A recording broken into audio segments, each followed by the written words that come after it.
तो बच्चों नमः संस्कृताय। तो अभी तक हम लोगों ने देखा कि जो ब्रह्मचारी गुरु हैं वो योगीराज हैं, वो सोच रहे हैं कि अभी कल तक विक्रमादित्य का शासन था और उस विक्रमादित्य के शासन काल में इस तरह का उपद्रव तो नहीं होना चाहिए था, ऐसी उनसे आशाएं नहीं थी।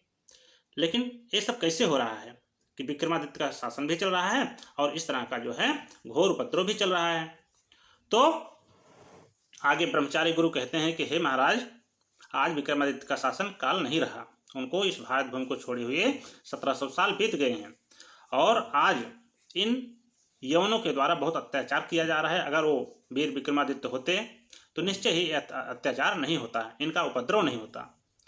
तो जब योगीराज सुनते हैं कि वीर विक्रमादित्य के गए हुई भारत भूमि को छोड़े हुए 1700 साल बीत गए हैं तो उनको भी थोड़ी सी खुशी हुई, क्योंकि उनको लगा कि हमारी समाधि इस बार 1700 साल चली है।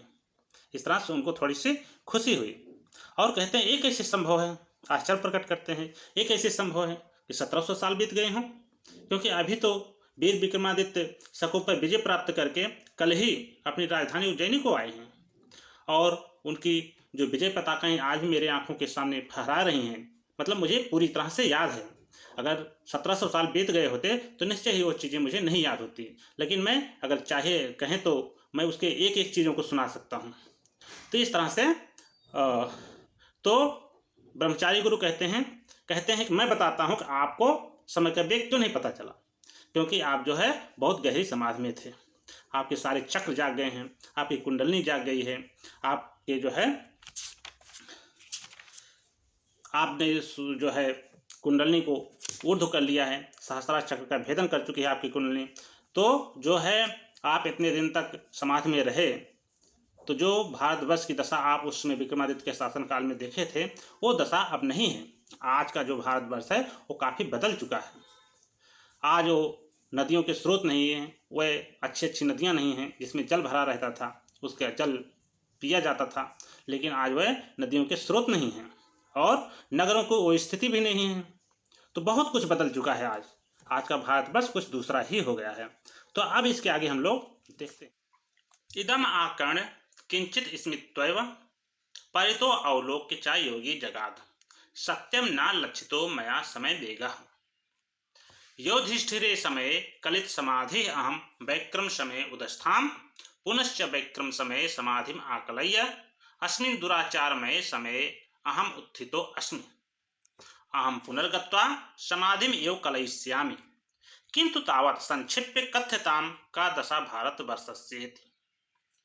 इदम आकर्ण, ये सारी बातें सुन करके किंचित स्मित्वा, कुछ मुस्कुराए। कौन? योगीराज कुछ मुस्कुराए, क्योंकि उन्होंने जो समाधि लगाई हुई थी उनकी बहुत लंबी बहुत बड़ी समाधि लग गई थी और वे 1700 साल बाद उठे। और इस बात को सुन करके भी ब्रह्मचारी गुरु और उनके शिष्य बड़े आश्चर्यचकित हुए। तो इस बात ने योगीराज को कुछ रोमांचित किया, कुछ उनको जो है प्रसन्न किया। तो ये बात सुन करके किंचित स्मित्वा, कुछ मुस्कुराए, परितो अवलोक्य च योगी जगाद, और चारों ओर देखते हुए देख करके योगीराज ने कहा, सत्यम ना लक्षितो मया समय वेगा, सही कह रहे हैं आप कि मैंने समय के वेग को नहीं जान पाया। कहते नहीं है कि मैं सच कहता हूं कि मैंने समय के वेग को नहीं जाना। युधिष्ठिरे समय कलित समाधि अहम वैक्रम समय उदस्थान, युधिष्ठिर के समय में अर्थात द्वापर युग में कलित समाधि आई, मैंने समाधि लगाई थी, और वैक्रम समय उदस्थान, और विक्रमादित्य के समय में मैं उठा। पुनश्च वैक्रम समय समाधि में आकलय, फिर मैं विक्रमादित्य के समय में समाधि ग्रहण की, और अस्मिन दुराचार में समय हम उत्थितो अस्मि, इस दुराचार में समय में मैं उठा हूं।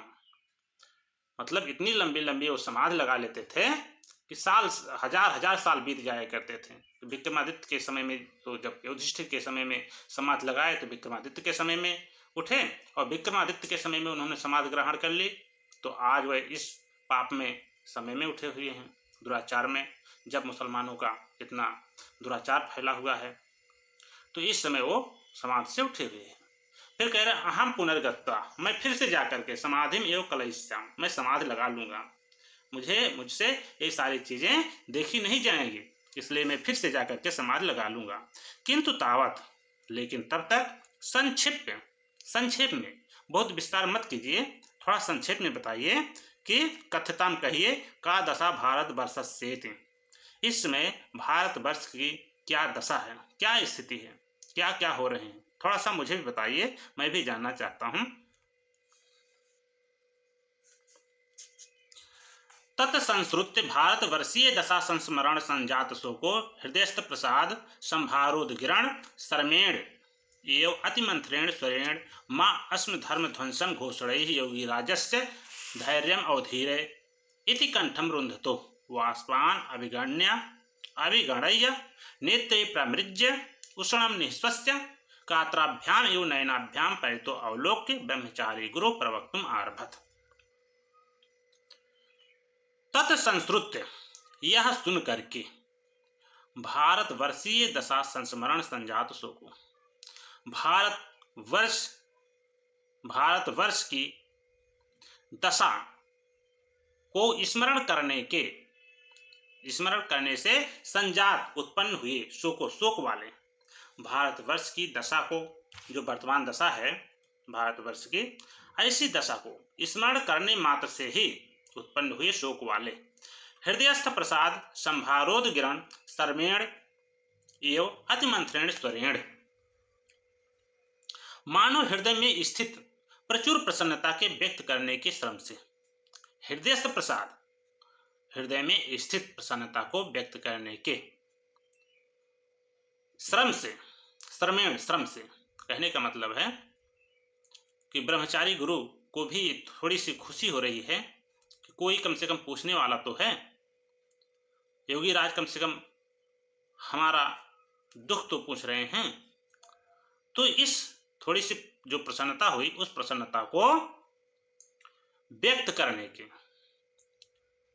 श्रमेण, श्रम से, अतिमंत्रेण स्वरेण, मानो अत्यधिक धीमी स्वर में, मतलब ऐसा लग रहा था जैसे उस प्रसन्नता को व्यक्त करने के परिश्रम से वो थक गए हों, इसलिए वो बहुत धीरे धीरे बोल रहे हैं।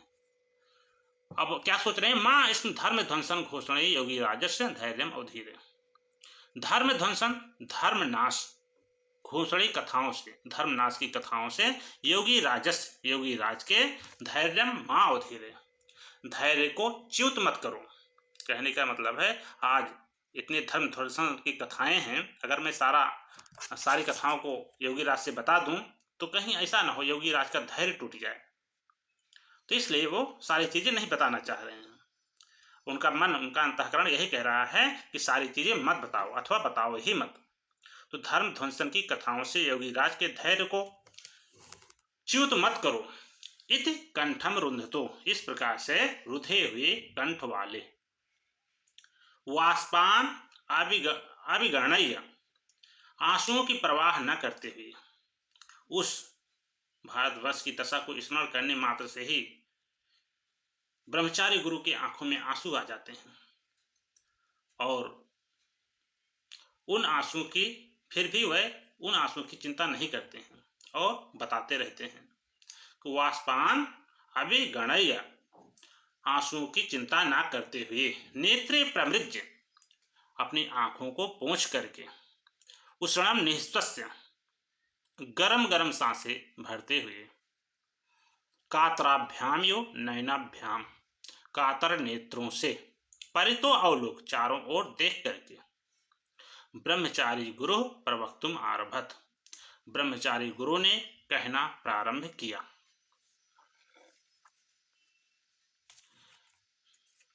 आगे कह रहे हैं, भगवान दंभोल घटता इयम रचना, हे भगवान इयम रचना, ये हमारी जो जीव है, दंभोल घटता, वज्र की बनी हुई है, या दारुण दानो दंतो दीर्णैः न दीर्यते, दारुण क्रूर दानों, क्रूर दानों के, उदंता मतलब वृत्तांत, वृत्तांत को, उदीर्णैः कहने से ना दे देते फट नहीं जाती है। क्रूर दानवों के वृत्तांत को कहने से ये हमारी जो जीभ है फट क्यों नहीं जाती है। ऐसा लगता है कि ये हमारी जीभ वज्र की बनी हुई है। लोह सारमयम हृदयम, लोह सारम अयम हृदयम, यह हमारा जो हृदय है मानो लोहे का बना हुआ है। यत संस्मृत, जो भारतवर्ष में होने वाली ऐसी दारुण घटनाओं को स्मरण करके यावनान परसहस्रान दुराचारान, यवनों को, मुसलमानों के परसहस्रान हजारों की संख्या में किए जा रहे दुराचारों को संस्मृत स्मरण करके शतधा न भिद्यते, 100 भागों में टूट नहीं जाता। ऐसा लगता है नहीं टूट रहा है तो ऐसा लग रहा है जैसे हमारा हृदय लोहे का बना हुआ है, इसको टूट जाना चाहिए था। भस्म साचा न भव, और जल करके भस्म क्यों नहीं हो जाता। धिक असमान, हम लोगों को धिक्कार है। ये अद्याप जीवामा, जो हम लोग आज भी जी रहे हैं। स्वस्मा, सांस ले रहे हैं। हम लोगों को तो मर जाना चाहिए था, या तो लड़ें, उन पर विजय प्राप्त करें, अथवा शर्म के मारे चुल्लू भर पानी में डूब मरे। विचरामा, जो आज भी हम लोग विचरण कर रहे हैं, घूम रहे हैं, टहल रहे हैं। आत्मन आर वंश्यांश अभिमन्यामहे, और हम लोग अपने को आर्यवंशी मानते आ रहे हैं। आत्मन, अपने को आर्यवंश्यांश, आर्यवंशी अभिमन्यामहे, हम लोग अपने को जो आर्यवंशी मान रहे हैं, कहते हैं कि हम आर्यवंशी हैं, गर्व से कहते हैं। इस तरह का हमारे अंदर स्वाभिमान होता है कि हम आर्यवंशी हैं, अपने को श्रेष्ठ मानते हैं, फिर भी इन पाप करने वाले मुसलमानों से नहीं लड़ पा रहे। उपक्रमम उपाकरण अवलोक्य च मुने विमनायमानम हरिद्राद्रव क्षालितम युवदनम, निपतत वार बिंदुनी नयने अंचित रोम कंचुकम शरीरम कंपमानम अधरम भज्यमानम च स्वरम अवागच्छत सकल अनर्थमय सकल वंचनामय सकल पापमय सकल उपद्रवमयश्च अयं वृत्तान्तः इति अतएव तत्स्मरण मात्रेण अपि खिद्यते एष हृदये तन्नाहम एनम निरर्थम जिगलापिशामि न वा चिखेदयिषामि इति च विचिन्त्य उपक्रमम उपाकरण, इस वृत्तांत या इस उपक्रम को आकर्ण सुन करके अवलोक्य, और देख करके, मुने विमनायमानम हरिद्राद्रव क्षालितम यु वदनम, वदनम मुख को, मुने ब्रह्मचारी गुरु के मुख को अवलोक्य देख करके, उनका मुख कैसा है, विमनायमानम, मानो अपमानित सा महसूस कर रहा है। मानो इन सारी कथाओं को कहते हुए ब्रह्मचारी गुरु मानो अपमान सा महसूस कर रहे हैं, अपमानित हुआ सा महसूस कर रहे हैं। और कैसा है उनका चेहरा, कैसा दिख रहा है, हरिद्राद्रव क्षालितम यु, मानो हल्दी के रस से धो दिया गया हो। उनका मुख पीला पड़ रहा था, ऐसा देखने में लग रहा था। तो योगी राज ने अपमानित हुए से तथा हल्दी के रस से धुले हुए उनके मुख को देख करके, निपतत वार बिंदुनी नयने, जिनके आंखों से अश्रु बह रहे थे, निपतत वार बिंदुनी नयने, उनकी आंखों से आंसू बह रहे थे। अंचित रोम कंचुकम शरीरम, और उनका शरीर रोमांचित हो रहा था। कभी कभी हम लोग जब वीर रस की कथाओं को देखते हैं, फिल्मों को देखते हैं, जब उसमें मार धाड़ होती है तो हमारा भी शरीर रोमांचित हो जाता है। ऐसा लगता है कि जैसे अगर मुझे भी मौका मिल जाए तो हम भी 2-4 हाथ साफ कर लें। इस तरह से ब्रह्मचारी गुरु भी रोमांचित हो रहे थे। कंपमानम अधरम, और उनके ओंठ कांप रहे थे। भज्यमानम च स्वरम, और उनकी जो शब्द थे, उनका जो स्वर था वह लड़खड़ा रहा था। भज्यमानम च स्वरम, और उनका स्वर लड़खड़ा रहा था। अवागच्छत, इन सारे लक्षणों को देख करके योगी राज अवागच्छत, समझ गए कि सकल अनर्थमय सकल वंचनामय सकल पापमय सकल उपद्रवमयश्च अयं वृत्तान्तः, ये जो वृत्तांत ब्रह्मचारी गुरु कहने जा रहे हैं ये समस्त प्रकार के अनर्थों से भरा हुआ है। अनर्थमय, अनर्थों से भरा हुआ है। वंचनामय, वंचनाओं से भरा हुआ है। सकल पापमय, और पापों से, उपद्रवमय, और उपद्रवों से भरा हुआ है। मतलब इसके अतिरिक्त लगता है कुछ है ही नहीं, और उसको सुनने से लगता है कि भारतवर्ष अब नष्ट ही हो जाएगा लगता है। तो भारतवर्ष की इतनी निकृष्ट दशा सुन करके तो योगी राज को लग रहा है कि ये सारा कुछ, इसमें कुछ अच्छा सुनने लायक है नहीं, प्रसन्न होने लायक कुछ है नहीं। इति अतएव तत्स्मरण मात्रेण अपि खिद्यते ऐसे हृदय। तो अतएव मतलब इसलिए, तत्स्मरण मात्रेण अपि, इन सब का, इन सारे उपद्रवों को स्मरण करने मात्र से ही खिद्यते ऐसे हृदय, ब्रह्मचारी गुरु का हृदय खिन्न हो रहा है, ये दुखी हो रहे हैं। तन ना अहम एनम निरर्थम जिगलाप ईशान, तो मैं व्यर्थ में इनको नहीं बुलवाता हूँ, तो व्यर्थ में मैं इनसे वृत्तांत कहने को नहीं कहता हूँ। ना वहाँ चिखे दैसाम, और मैं व्यर्थ में इनको खिन्न नहीं करूंगा। इतिचा विचिंत, ऐसा सोच करके।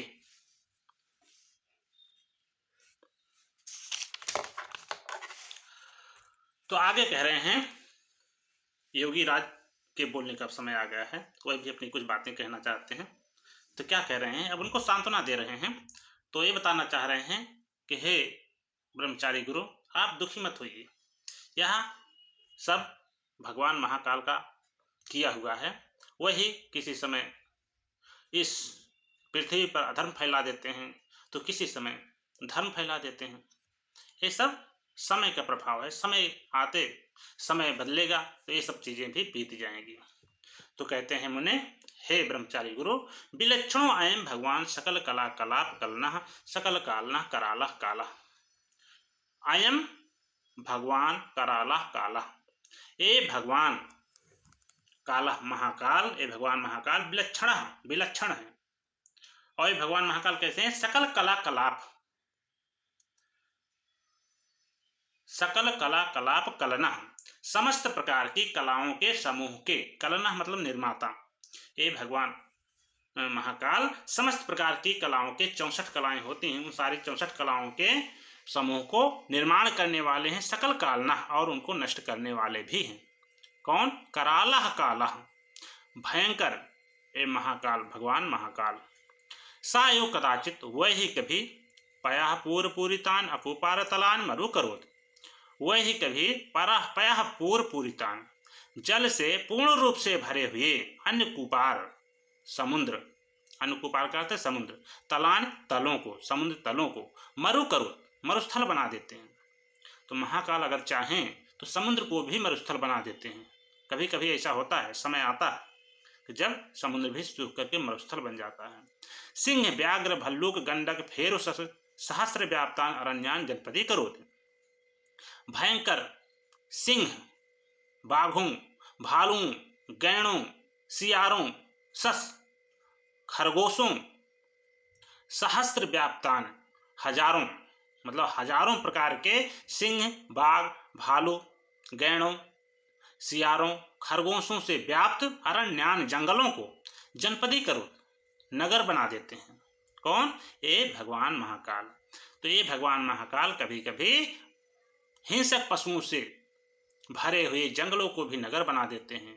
मंदिर प्रासाद हर्म श्रृंगाटक चत्वार उद्यान तराग गोष्ठमयान नगराण च काननी करोत, मंदिरों, प्रासाद हर्म, राजमहलों, श्रृंगाटक भवनों, चत्वारोद्यान, चत्वारोद्यान चौराहों, तडाग तालाबों, गोष्ठमयान नगराण, गौशालाओं से भरे हुए नगराण, नगरों को काननी करो, जंगल बना देते हैं। कभी कभी ऐसा होता है कि इन सबको, ऐसे नगरों को भी वही जंगल बना देते हैं। समय आता है कभी कभी। आगे कह रहे हैं, निरीक्षताम कदाचित अस्मिन एव भारतीय वर्षे यायुजुग राजसूयाद यज्ञा व्ययाजिसत। देखिए, कदाचित कभी ऐसा हुआ करता था, अस्मिन एव भारतीय वर्षे, इस भारत वर्ष में ही, यायुजुग यज्ञ करने वाले याज्ञिकों के द्वारा, राजसूयाद यज्ञा व्ययाजिसत, राजसूय आदि यज्ञ किया जाता था। यागिकों के द्वारा, बड़े बड़े यागिकों के द्वारा, बड़े बड़े यागिक लोग राजसूय आदि यज्ञ किया करते थे। कदाचित यही कभी यहीं पर वर्षा ऋतु, वात, हवाओं, आतप, धूप, हिमपात सहन सह करके मुनि लोग तपांश अतापशत तपस्या किया करते थे। तपस्वी लोग वर्षा धूप आदि सह करके तपस्या किया करते थे।